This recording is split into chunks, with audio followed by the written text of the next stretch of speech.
17 bulan kemudian, di depan sebuah kamar hotel, terlihat dua gadis cantik berdiri berdampingan, menatap keadaan sekeliling dengan wajah terpukau akan bangunan hotel. "Apa benar ini tempatnya?" tanya gadis bertubuh mungil, berambut hitam panjang terurai, yang sedang menyijing kotak make up. Dia adalah Alana, yang telah bekerja sebagai asisten seorang make up artis di Jerman.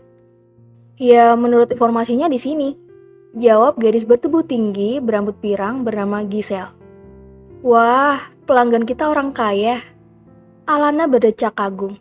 Giselle menarik kedua sudut bibirnya, kemudian mulai mengetuk pintu kamar. Setelah beberapa saat, pintu kamar terbuka. Terlihat perempuan cantik, bertubuh tinggi, ramping bak model, berdiri di ambang pintu menatap mereka. Memasang wajah datar, tak menunjukkan keramahan. "Dengan Nona Laura?" sapa Giselle lebih dulu, dengan seulas senyum lembut. "Saya Giselle, dan ini asisten saya, Alana. Kami perias yang Anda minta untuk datang." Jelas Giselle memperkenalkan diri. Sejenak, perempuan ini menatap dengan tatapan menilai dua gadis di hadapannya. Kemudian tak lama, "Masuklah." Titah perempuan bernama Laura ini bergeser dari ambang pintu mempersilahkan dua gadis ini masuk. Alana melangkah sembari menatap keadaan kamar. Terlihat begitu mewah dan berkelas. Laura melangkah lebih dulu, menuju sebuah meja hias. Menundukkan tubuhnya, menyilangkan kaki, terlihat keanggunan berbalut keangkuhan. Giselle dan Alana pun melangkah mendekat. "Aku dengar kalian sangat andal dalam merias," ucap Laura sembari menatap pantulan wajah cantiknya di cermin. "Iya Nona, teman saya ini sangat hebat," puji Alana dengan bangga, meletakkan kotak make up di meja, bersiap melakukan tugas. "Nona, katakan saja, ingin dirias seperti apa? Soft, glamour, gotik, Anda tinggal katakan. Saya akan membuat aura kecantikan Anda semakin terpancar, hingga Anda menjadi yang paling cantik," timpal Giselle bermulut manis di depan kliennya. "Aku tidak ingin make up seperti itu. Aku tidak ingin menjadi sangat cantik," sambarnya perempuan itu, membuat Giselle dan Alana bungkam.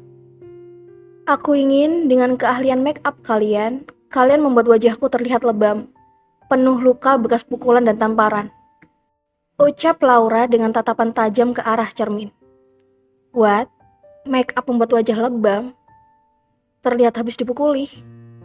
Giselle dan Alana sontak terkejut. Alis mereka mengerut, saling melemparkan tatapan. Bertanya-tanya apa maksud perempuan ini. "Maksud Nona?" tanya Giselle tak mengerti. Belum pernah dia mendapatkan klien yang tidak ingin cantik, malah ingin terlihat menyedihkan. "Kalian pasti pernah lihat luka palsu di TV. Itu teknik merias yang hebat kan?" tanya Laura dan diangguki oleh keduanya. "Dan aku ingin seperti itu. Dengan teknik make up, kalian harus membuat wajahku terlihat seperti babak belur, seperti korban penganiayaan." Giselle dan Alana sontak membulatkan matanya. Ada apa ini? Mengapa perempuan ini meminta hal yang aneh seperti itu? Giselle yang berdiri berseberangan menatap Alana, meminta jawaban atas permintaan aneh kliennya. Alana pun menggeleng pelan, tanda menolak. "Nona, kami..." Kalimat Giselle menggantung saat Laura memotong. "Kalian tidak bisa. Aku mendengar kalian sangat hebat," sosornya. "Tapi Nona..." Kali ini suara Alana tertahan. "Baiklah, aku akan membayar kalian 3 kali lipat," tawar perempuan itu. "Apa? 3 kali lipat?" Mata Alana seketika membulat. Binar senang pun terpancar dengan bayaran 3 kali lipat. Oh, jiwa miskin itu meronta. "Bisa Nona, tentu saja kami bisa," sambar Alana dengan cepat. Senyum terulas di wajah Laura mendengar ucapan Alana. Sedangkan Giselle terkesiap mendengar kesanggupan Alana. Ini gila, bagaimana mereka menerima pekerjaan aneh.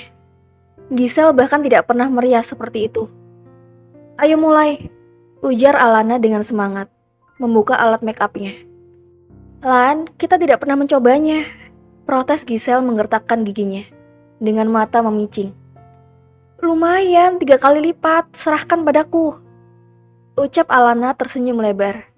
Dia pandai merubah wajah dengan make up. dengan pengalamannya menutupi wajah buruk rupanya. Giselle menghela nafas kasar akan tingkah sahabatnya sekaligus asisten mata duitannya ini. Alana memang sangat lemah jika sudah menyangkut uang. Ini bagianmu, kata Giselle. Tahu kehebatan Alana tentang teknik merias merubah wajah. Giselle dan Alana pun memulai tugas mengaplikasikan make up di wajah cantik perempuan itu. Tangan terampil Alana mulai bekerja, menunjukkan kemampuannya. Dua sahabat ini bekerja dengan penuh konsentrasi tinggi dan fokus agar hasil teknik make up terlihat nyata. Membuat titik luka memar di wajah Laura, khususnya di ujung bibir dan di bagian daerah mata. Setelah beberapa saat, wajah cantik itu telah berubah menjadi terlihat menyedihkan, dengan luka lebam dan beberapa tetes rembesan darah. Giselle dan Alana kompak menarik nafas lega setelah sentuhan kuas terakhir. Pekerjaan mereka telah selesai. Sudah Nona, ucap Giselle. Laura pun menatap pantulan wajahnya di cermin kaca. Senyum seringai terpulas dari bibirnya. Kalian sangat hebat. Luka ini terlihat sangat nyata. Puji Laura memegang ujung bibirnya, yang terlihat kebiruan dengan noda merah darah kering. Mata yang lebam dan merah di pipiku ini seperti luka bekas tamparan berkali-kali. Laura menatap takjub mahakarya dua sahabat ini. Kalian memang hebat. Aku sangat puas dengan hasil kerja kalian.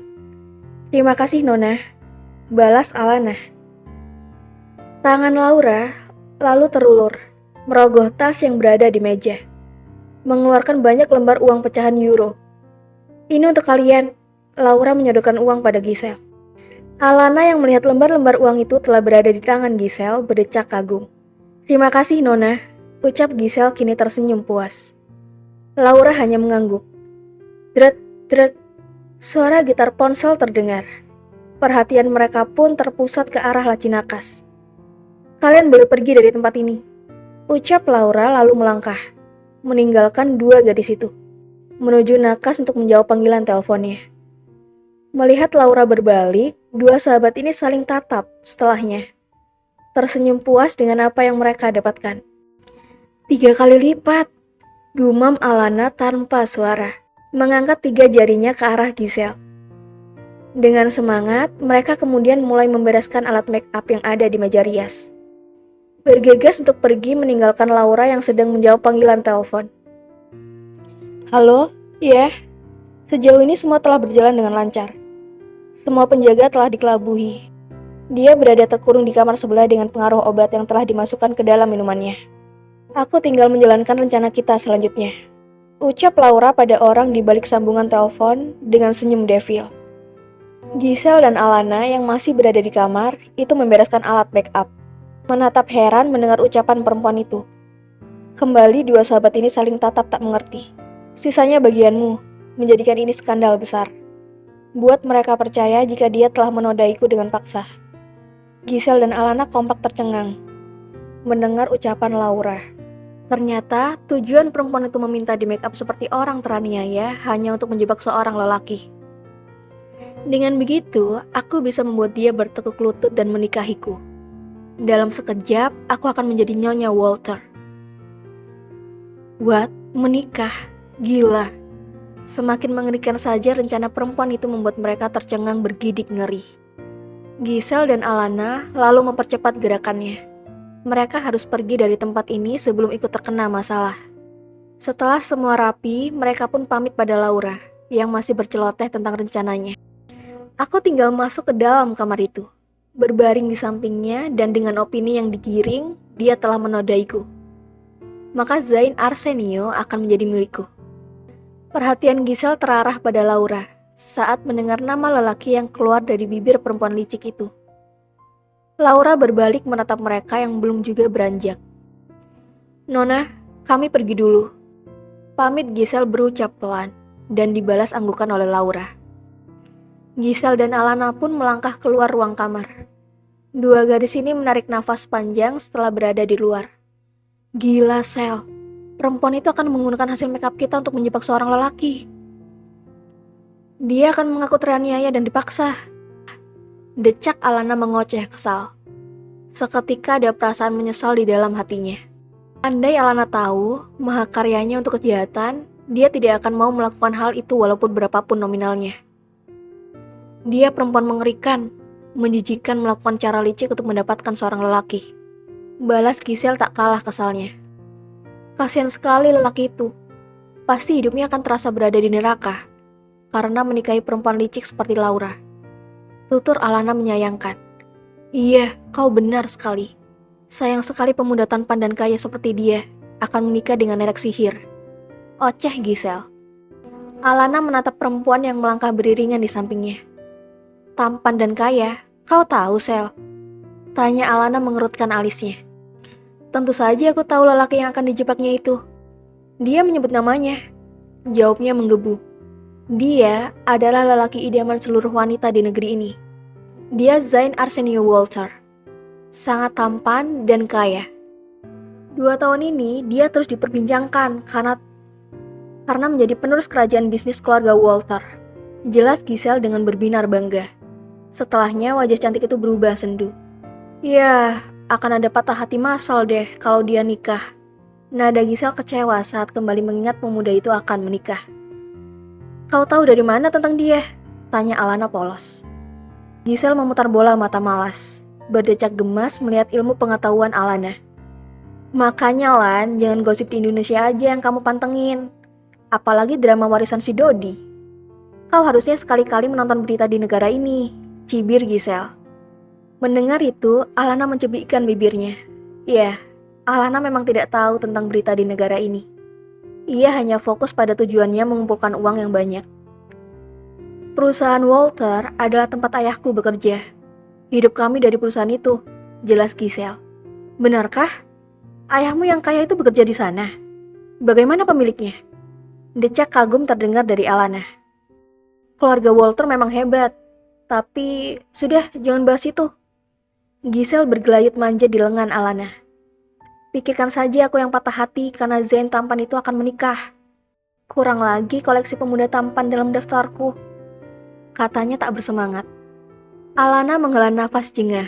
Sahabatnya ini sangat centil jika menyangkut pemuda tampan. Giselle, kau berlebihan. Kau tidak tahu dia sangat tampan. Bela Giselle tak terima. Memangnya setampan apa?